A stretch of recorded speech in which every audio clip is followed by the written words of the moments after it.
मुलांनो, आज आपण प्रकरण क्रमांक 2 पॅरलल लाईन्स अँड ट्रान्सव्हर्सल याचा आता पुढील भाग बघूया, ज्यामध्ये गेल्या व्हिडिओमध्ये आपण कोणत्याही दोन रेषांना एका ट्रान्सव्हर्सलने छेदले असता तिथे 4 आणि 4 असे 8 कोन तयार होतात. त्या 8 कोनांमध्ये काहीतरी गुणधर्म आहेत. त्यांची नावं आहेत corresponding angles, interior angles and alternate angles. हा भाग आपण समजून घेतला. आता आपण पाहणार आहोत की जर पॅरलल लाईन्स यांना एका छेदिकेने छेदलं असता त्यामध्ये नेमकं कोनांच्या बाबतीत काय आपल्याला सांगता येईल.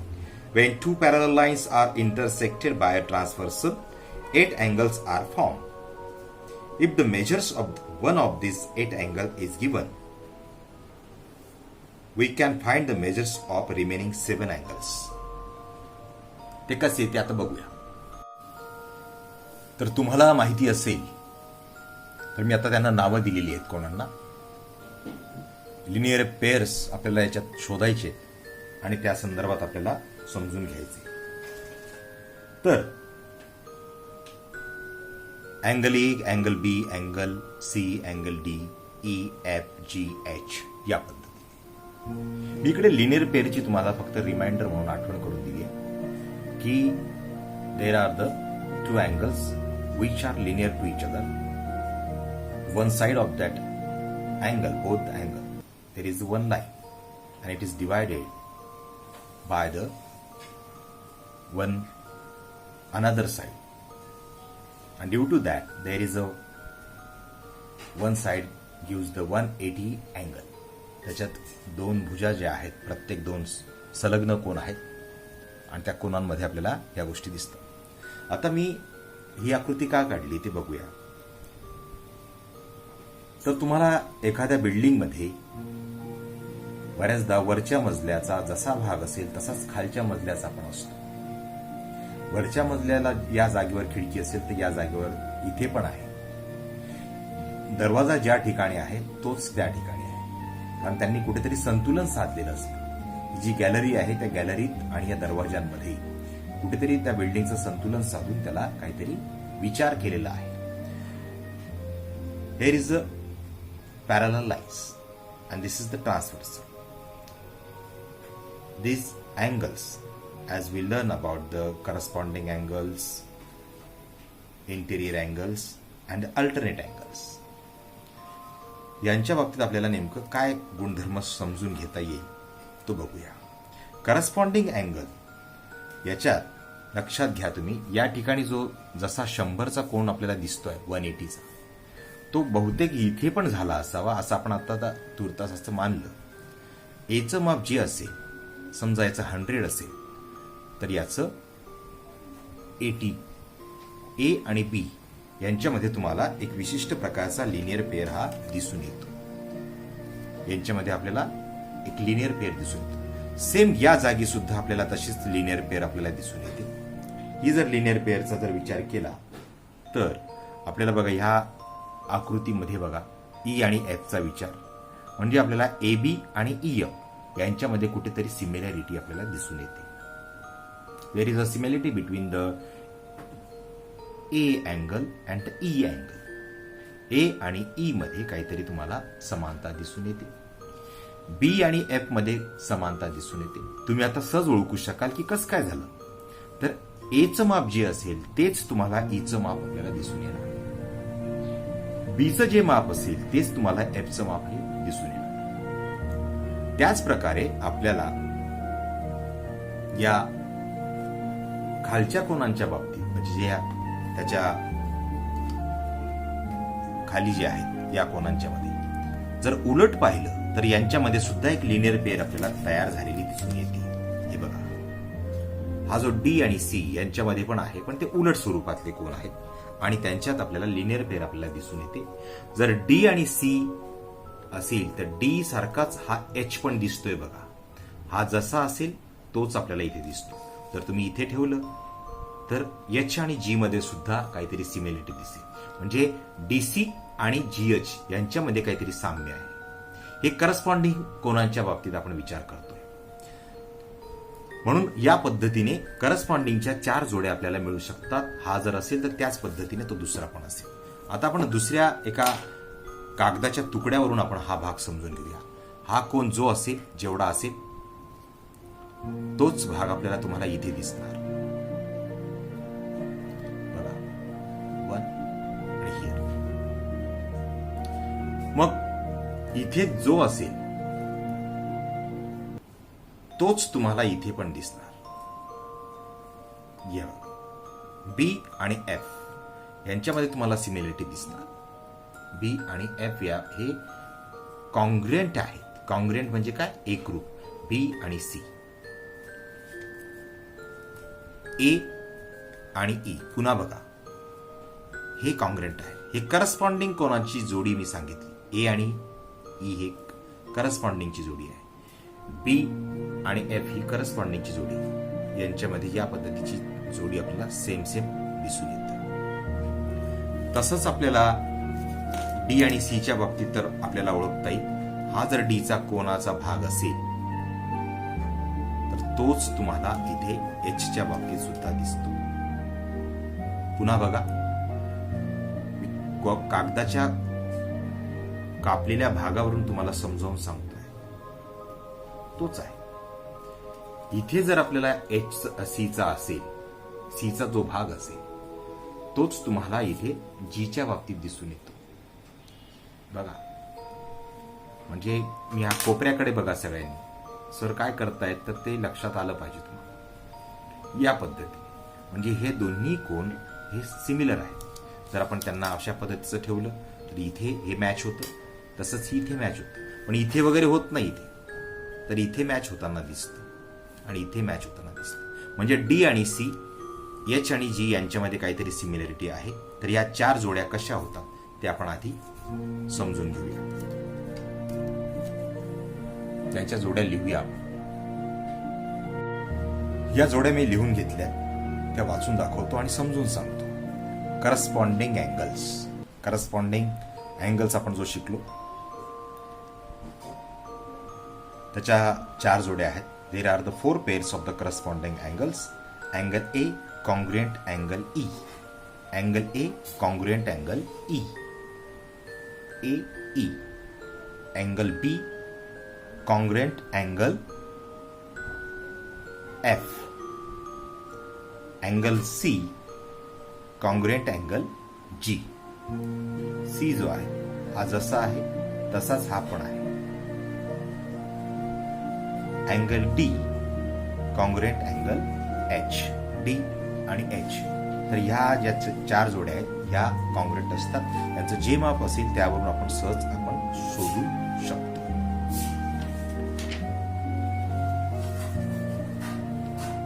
आता आपण इंटिरियर अँगल्सची जोडी बघूया. Measurement of angle D.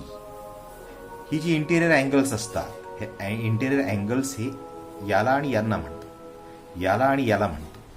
तर यांचं लिनियर पेअरनुसार या दोघांच्या कोनांच्या मापांची बेरीज, कारण हा आणि हा जर असा विचार केला तर ते लिनियर पेअर आहे. जर तुम्ही असा आडवा विचार केला तर बघा, ही एक लिनियर पेअर आहे आणि हा एक अँगल आहे. तर हा जो माप समजा हा 100 असेल तर हा 80 आला, कारण हा इथे 80 होता तर त्याचा अपोजिट हा आला. हा 80 तर त्याचा अपोजिट हा 100 तर त्याचा अपोजिट 100. म्हणजे हा 80 असेल तर हा 100. म्हणजे जशी इकडे जोडी झाली आहे तशीच इकडे पण आपल्याला झालेली दिसून येते. म्हणून आपल्याला डी आणि ई यांच्या बाबतीत जर विचार केला, हे इंटेरियर अँगल्स आहेत, तर त्यांचं मेजरमेंट हे जर 80 असेल तर हा 100 तर हा पण 100 अँड 80 180 होता. तर त्यांचं माप नेहमी 180 असतं. या दोघी आंतरकोनांच्या मापांची बेरीज नेहमी 180 असते. सी आणि F, angle C plus measurement of angle F equal to 180. तर ही सुद्धा एक आपल्याला या ठिकाणी जोडी अभ्यासाला मिळते. हे कॉन्ग्रुएंट नसता, हे लक्षात घ्या. मी पुन्हा पुन्हा सांगतो, हे कॉन्ग्रुएंट नाहीत. इंटेरियर अल्टरनेट आणि एक्सटेरियर अल्टरनेट असे दोन प्रकारचे आपल्याला आता कोन आपण समजून घेऊ. Measurement of angle interior alternate कोणता आहे? मेजरमेंट ऑफ हा जो डी आहे आणि एफ हे दोन्ही इंटेरियर अल्टरनेट हे कॉन्ग्रंट असतात. आत्ताच आपण पाहिलं जर याचं 180 असेल तर आपल्याला इथे एफ दिसतो. याचं जर आपल्याला जे माप असेल सी आणि ई या दोघांमध्ये हे इंटेरियर अल्टरनेट आहे. Measurement of angle D and measurement of angle F. Measurement of angle E congruent measurement of angle C. Exterior alternate बाहेरच्या बाजूचे जे आहेत ते त्यांच्याविषयी अँगल ए हा अँगल जी हे दोन्ही कॉन्ग्रंट असतात. याचा 100 असेल तर याचं पण 100 आहे. याचा जर आपल्याला विचार केला तर आपल्याला बी हा जो एच आहे आणि हा बी आहे यांच्यामध्ये तुम्हाला काहीतरी सिमिलरिटी दिसणार. तर अशा पद्धतीने आपण ह्या चारही जोड्यांचा आता विचार इथे केलेला आपल्याला दिसून येतो. हे तुम्ही तुमच्या वहीत लिहू शकतात आणि जर तुम्हाला याच्यावर कोणत्याही प्रकारचं उदाहरण आपल्याला दिलं असेल तर आपण ते सोडून घेऊ शकतो. तुमच्या पुस्तकामध्ये पान नंबर 9 वर या पद्धतीचं एक टॉपिक तुम्हाला समजावून सांगण्यात आलेलं आहे. तर आपण त्यावरून आपण एखाद्या कोनाचं माप हे सहज सांगू शकतो.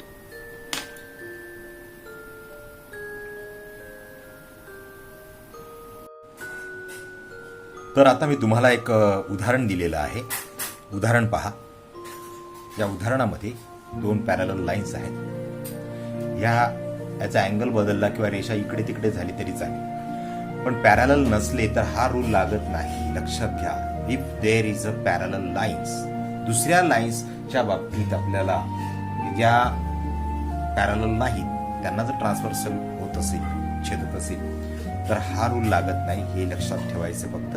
आता तुम्हाला जर असं परीक्षेला गणित आलं तर काय करा. मी आता समजावून सांगितल्याप्रमाणे बघा. याचं एक्झाम्पल मध्ये दिलं जाईल की समजा या कोनाचं माप 60 डिग्री असेल. दिसतोय तुम्हाला 60 डिग्री? 60 असेल तर एक्सचं माप किती, झेडचं माप किती, वायचं किती, एनचं किती, डब्ल्यू, यू आणि व्ही यांची मापं तुम्हाला सांगायची. प्रत्येकाला समजा 1 गुण असेल किंवा अर्धा गुण असेल आणि त्यावरून तुम्हाला शोधायचं आहे. तर आता तुम्हाला मी लिनियर पेअर शिकवलं. लिनियर पेअर म्हणजे आपण तो 7वीतच शिकलो, पण आता आपल्याला त्याला रिमाइंड करून घेतलं, रिकॉल केलं. 60 जर असेल तर हा किती येणार आपण याचा विचार करूया. तर 180 माप असतं लिनियर पेअरचं. 180 मधून 60 गेले तर आपल्याला किती राहील, तर तो विचार आपण करू शकतो. तर आपण आपल्याला समजा याचं माप आलं, काढून घेतलं आपण 180 वजा 60 आपल्याला मिळाले 120 माप. याचं मिळालं आपल्याला 120 माप. आता हे दोन्ही मिळाल्यामुळे आपल्याला एक जादूची आयडियाचं म्हणजे आपल्याला समजेल की आपल्याला काही रूल्स कसे आपण वापरू शकतो ते बघा. काही मुलांना ते सहज आपल्याला समजेल की हा जर असेल तर यांचं कसं ओळखायचं, कारण इथे तर माप दिलेलं नाही. मग याच्यावरूनच आपण याचा रेफरन्स घ्यायचा, याच कोणावरून रेफरन्स घ्यायचा. Opposite angles always congruent.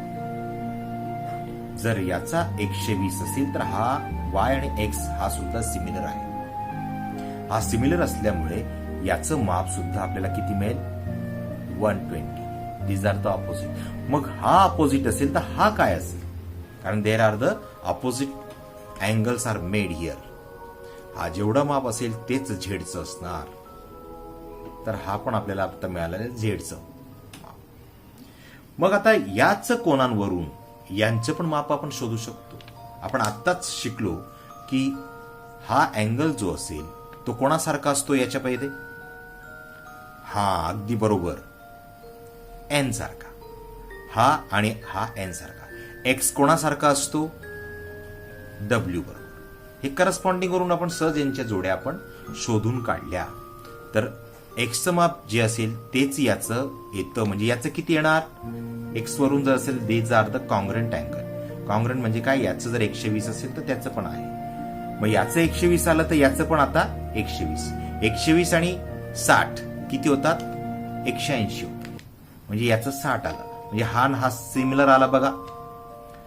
हा याचा अपोजिट हा आहे. तर अशी याची गंमत आपल्याला एक शोधून काढता येईल. थोडंसं पटकन जलद गतीने होतं. जर तुम्हाला मागील काही रूल्स माहिती असतील तर आपण ते कोणांची मापे आपण एका मिनिटात फटक्यात आपण शोधू शकतो. इथे बघा याचं माप लिहून टाकायची 120 अंश. अशी सगळ्यांची मापं तुम्ही लिहून काढा तुमच्या वहीमध्ये. ही आकृती आणि हे तुम्हाला एक एक्झाम्पल मी सोडून दाखवलेलं आहे. त्यानंतर तुम्हाला मी आता दुसरं उदाहरण देतो, ते तुम्ही करायचं. हे उदाहरण तुम्ही तुमच्या वहीत लिहा आणि असंच्या असं सोडून दाखवा. इथे 130चं मी कोन दिलेला आहे. हा 130चा कोन आणि त्यावरून तुम्हाला इतर जी मापं दिलेली आहेत, नावं दिलेली आहेत, त्या नावांना शोधून काढायचं आहे. ते कसं? कारण तुम्हाला परीक्षेला कोणत्याही पद्धतीचं विचारलं जाऊ शकतं. तर इथे आपल्याला एक नमुना म्हणून एक उदाहरण मी दिलेलं आहे. हे तुमच्या वहीवर मला सोडवून दाखवायचं आहे. आता ज्या आपण प्रॉपर्टीचा विचार केला त्या पुस्तकामध्ये त्याच्या विषयी जे लिहिलेलं आहे त्यावरून मी समजावून सांगतो. सदर आकृतीमध्ये तुम्हाला एक पॅरलल लाईन काढलेली आहे. PQ आणि RS या दोन लाईन आहेत आणि AB ही एक ट्रान्सव्हर्सल आहे. तर आपण पहिली प्रॉपर्टी जी शिकलो त्या उदाहरणांवरून, तर तोच भाग आता वाचून घेऊया. Each pair of corresponding angles formed by two parallel lines and their transversal is of the congruent angles. Parallel लाईनला छेदणारी एका छेदिकेमुळे इथे जे तयार होणारे जे करस्पॉन्डिंग अँगल्स आहेत त्याच्याविषयी इथे म्हटलेलं आहे आणि ते कसे कॉन्ग्रंट असतात ते याच्यात दाखवण्यात आले आहे. अँगल AMP आणि अँगल MNR.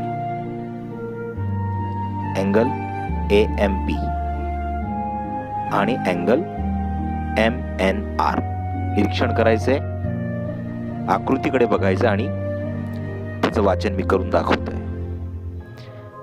अँगल AMQ त्याचा कॉन्ग्रंट कोणता? Angle MNS. अँगल PMN हा खालच्या बाजूला बघा आणि सिमिलर तसाच अँगल आपल्याला मिळालेला आहे, त्याचं नाव आहे अँगल RNB. आणि चौथी जोडी बघा अँगल QMN हा अँगल SNB हे कॉन्ग्रंट आहे. त्याच आकृतीनुसार प्रॉपर्टी नंबर 2 अल्टरनेट अँगलची. Each pair of the alternate angles formed by two parallel lines and their transversal is of the congruent angle. तर इंटेरियर अल्टरनेट आणि एक्सटेरियर अल्टरनेट ही दुसरी property इथे दिलेली आहे. Angle PMN congruent angle MNS. Angle QMN congruent angle MNR. Angle AMP congruent angle SNB. Angle AMQ congruent angle RNB. तिसरी property आपण पाहूया interior angles. Each pair of the interior angles formed by two parallel lines and their transversal is of supplementary angle. Supplementary angle म्हणजे काय? ते पूरक कोनांच्या त्या जोड्या असतात आणि म्हणून त्यांना सप्लिमेंटरी अँगल असं म्हणतो. सप्लिमेंटरी अँगलच्या मापांची बेरीज 180 असते. अँगल PMN आणि अँगल MNR यांच्या मापांची बेरीज 180 आहे हे या तत्वावरून दिसतं. अँगल QMN अधिक अँगल MNS यांचं माप आहे 180. आता आपण या ठिकाणी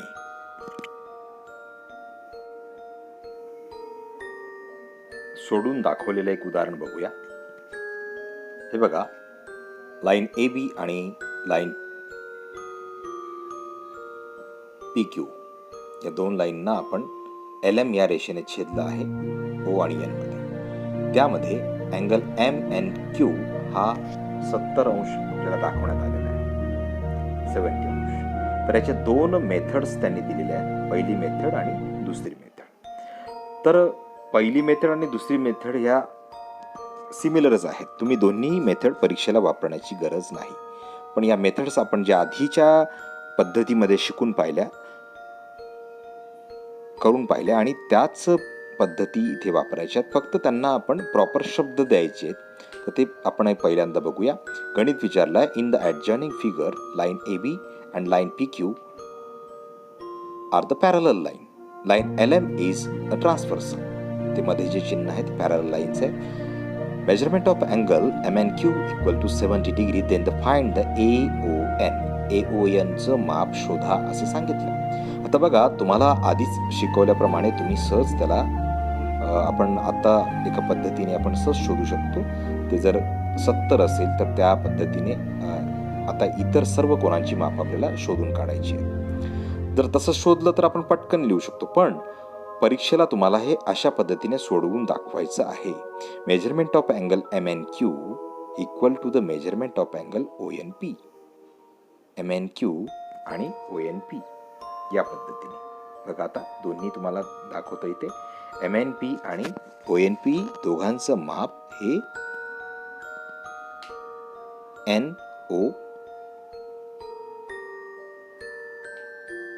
ONP या दोघांचं माप 70 का? तर त्यांच्या पुढे लिहिलेले कंसात डॉट डॉट डॉट करून कंसात लिहायचे.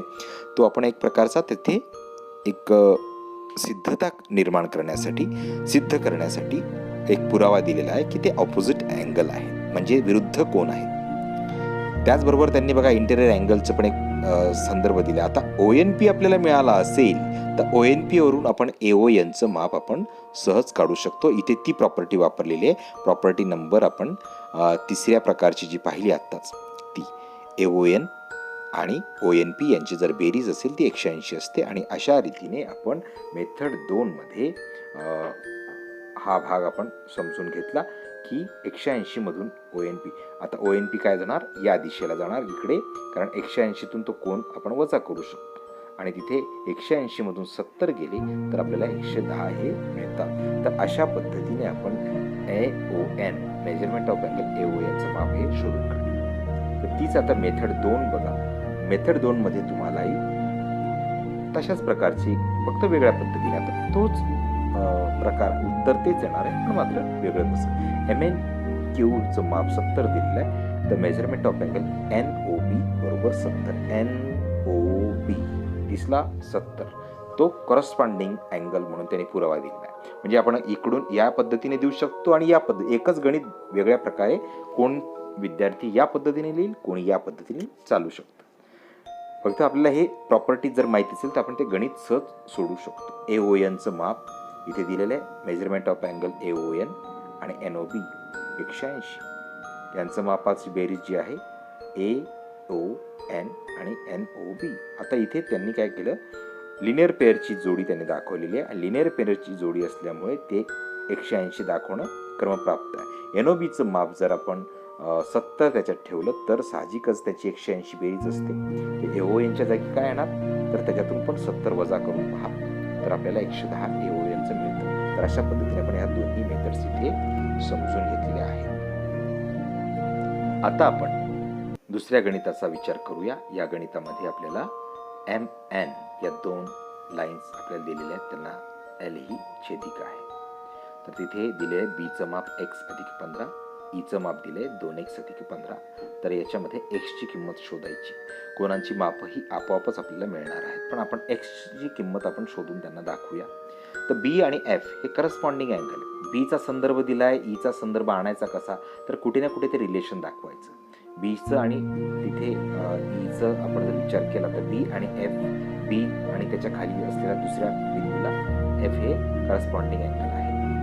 एफ करस्पॉन्डिंग आहे तर एफ बरोबर म्हणजेच मेजरमेंट ऑफ अँगल बी आणि इक्वल टू एक्स अधिक 15 त्याचं माप आपल्याला मिळालं. ते आता एफ आणि ई हे 180 का, तर ते लिनियर पेअर तयार झाले. एफची किंमत आपण आता ती शोधली, मग ती जर 180 असेल तर त्याच्यामध्ये किमती भरल्या.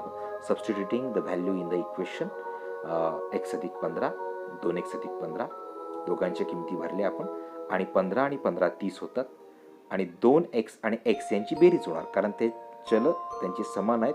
समान चल असेल त्यांची बेरीज होते. एक आणि तिथे एक अदृश्य आहे तो मिळून 3x आहे. 180 मधून हे 30 वजा झाले 15 ते या बाजूला जाऊन बरोबर चिन्हाच्या त्या बाजूला जाऊन वजा झाले 150 उरले. 150 आणि हा 3x ने नंतर याला भाग दिली आणि मग चल एका बाजूला आणि संख्या एका बाजूला करून आपल्याला x ची किंमत ही इक्वेशनने मिळालेली आहे 50. 50 ची किंमत टाकून बघा. 50 अधिक 15 b ची आपल्याला मिळेल 65 आणि ई मध्ये आपण 50 अधिक 50 गुणिले 2 50 2 100 आणि त्याच्यात 15 115. 115 आणि 115 आणि 62 किती झाले 180. तर या पद्धतीने आपण आता हे गणित सोडवू शकतो. तर याचा अभ्यास करा. जे उदाहरण संग्रह दिलेला आहे तो सोडवायचा आहे. धन्यवाद.